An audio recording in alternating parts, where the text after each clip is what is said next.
언제부턴가 정수리 뒤쪽에서 소리가 들리기 시작했다. 그 소리가 마치 우주와 연결된 듯한 느낌인 것이 꽤 좋아서 전보다 멍하니 있는 시간이 많아졌다. 딱히 명상이라기보다는 우주와 정보를 주고받는 상상을 하며 소파에 가만히 앉아있거나 침대에 웅크려 소리에 집중했다. 그러다 보면 소파도 침대도 나와 함께 숨을 쉬고 있는 것처럼 느껴졌다. 소리는 일을 할 때도 상당히 도움이 되었는데 평소라면 10시간 걸릴 일을 단절의 시간 만에 끝내기도 했다. 그만큼 집중력이 좋아졌다. 내 머리에 MC 스퀘어? 어릴 땐 비싸서 못 샀는데.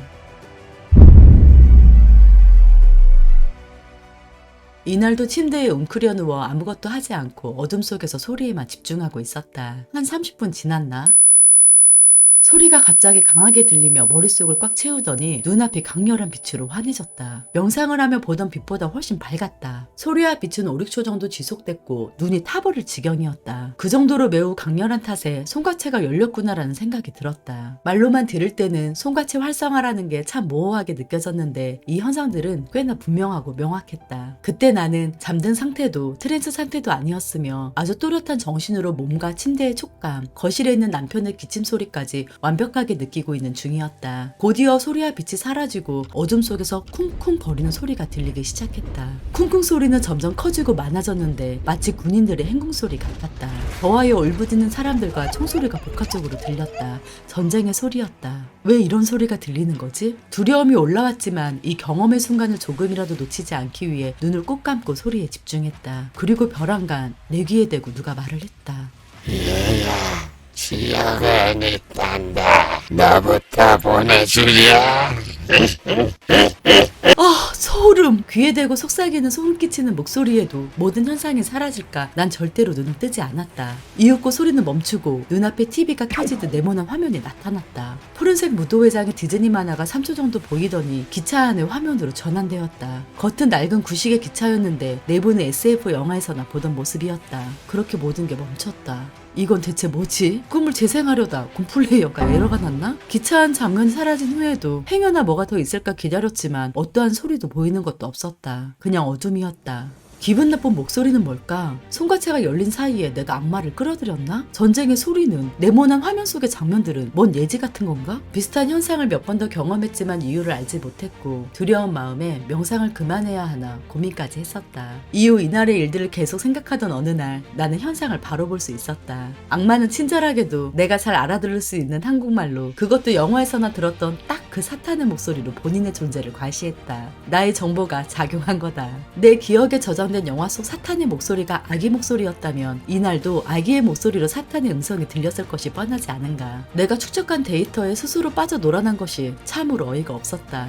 그리고 나는 유독 전쟁에 관한 체험을 많이 하는데 전쟁의 두려움이 무의식 깊숙이 자리 잡고 있거나 우리 인간의 가장 큰 두려움이 전쟁이어서가 아닐까 한다. 아무튼 유체이탈이 의식을 가지고 무의식의 세상을 탐험하는 거라면 손과체 활성은 무의식을 의식의 세상으로, 즉 꿈을 현실로 가져오는 것과 같다. 유체이탈을 통해 무의식을 오감으로 느끼는 것도 모자라 아예 현실로 무의식을 끌어와 보고 듣고 느끼는 것이 제3의 눈이다. 귀신, 천사, 신을 보고 환청이 들리는 사람들, 우리는 그들의 정신에 문제가 있다고 판단하지만 그들 역시 본인도 모르게 손과체가 열려버린 게 아닐까 한다. 눈을 떠버리면 그만인 유체이탈과 달리 일상에서 손과체가 열리는 건 아무런 준비가 없다면 꽤나 정신건강에 위험을 줄 수 있을 법하다. 현실이라고 믿는 이곳에서 실제로 상상하는 현상이 나타나기 때문이다. 맨정신에 귀신이 보이고 소리가 들리는데 어떤 사람이 그것을 믿지 않을 수가 있는가. 무의식이 드러난 것임을 인지하고 바라보면 현상을 더 객관화시켜 볼 수 있겠지만 현상에 매몰되어 상상에 놀아나면 그것은 진짜 현실이 되어 나를 지배해버린다. 나는 유체이탈을 시작했던 초반부터 다짐한 게 하나 있었다. 완벽히 확실해지기 전까진 모든 현상에 대해 끊임없이 의심할 것. 그 다짐이 없었다면 여러분 저는 사탄의 목소리를 들었어요. 지옥이 있습니다. 라는 전혀 다른 내용의 영상을 만들고 있을지도 모른다. 실제로 지옥이 있는지 없는지는 죽어보질 않아서 모르겠지만 사탄의 음성과 톤, 그것은 내가 만들어낸 것임은 분명하다. 그럼 내가 만들었으니 현상은 가짜일까? 앞서 말했듯 누구든 현상에 매몰되면 그 얘기만큼은 진짜 현실이 된다. 사실 이 자체가 의식의 위대함이다. 결과적으로 보면 실제로 의식의 창조력을 경험했기 때문이다.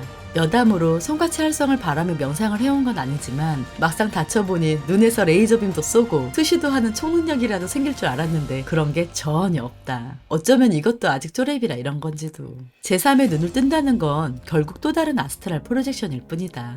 의식 자체는 우리의 넓은 세상을 다는 알 수 없지만 점차 꿈과 현실의 경계는 줄어들고 있으며 그저 의식을 두고 있는 그것이 진짜 현실이라는 것, 이것만큼은 확실하다. 몸뚱아리도 세상도 내가 의식을 가지고 인식하기에 존재하듯 기쁨, 슬픔, 행복, 두려움 등 보이지 않는 감정들도 인식하기에 존재한다. 두려움에 의식을 두면 두려움이, 행복에 의식을 두면 행복이 현실로 드러나는 건 너무나 당연한 이치다.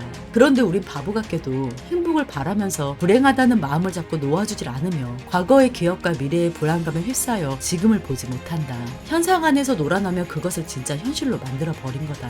혹시 지옥이 있는 건 아닐까 하는 두려움을 내 두 귀로 똑똑히 들을 수 있는 목소리로 만들어 버리고 무서움에 덜덜 떠는 것처럼 말이다. 지난 영상에서 언급했듯 우리 물리적 존재를 넘어선 의식의 존재다. 무의식 세상의 모든 사건과 가능성, 감정들, 한 번도 발현되지 못한 잠재의식, 상상의 존재들이 공존한다. 모든 것은 실제하지만 결국 내가 인식하지 않으면 없는 거다. 그리고 우린 내가 원하는 무의식을 인식하는 것만으로도 얼마든지 현실로 만들어내는 능력을 가지고 있다. 그러니 더 이상 나도 모르게 끌어들인 무의식의 환상, 모든 현상에서 빠져나와 의식의 주도권을 잡고 컨트롤하도록 하자. 그 방법은 관련 책을 읽는 것도, 나를 비롯한 이런 류의 채널 영상들을 보며 이해하는 것도 아니다. 스스로의 체험으로 현상들을 의심하고 의심하여 아는 것, 이 방법뿐이다.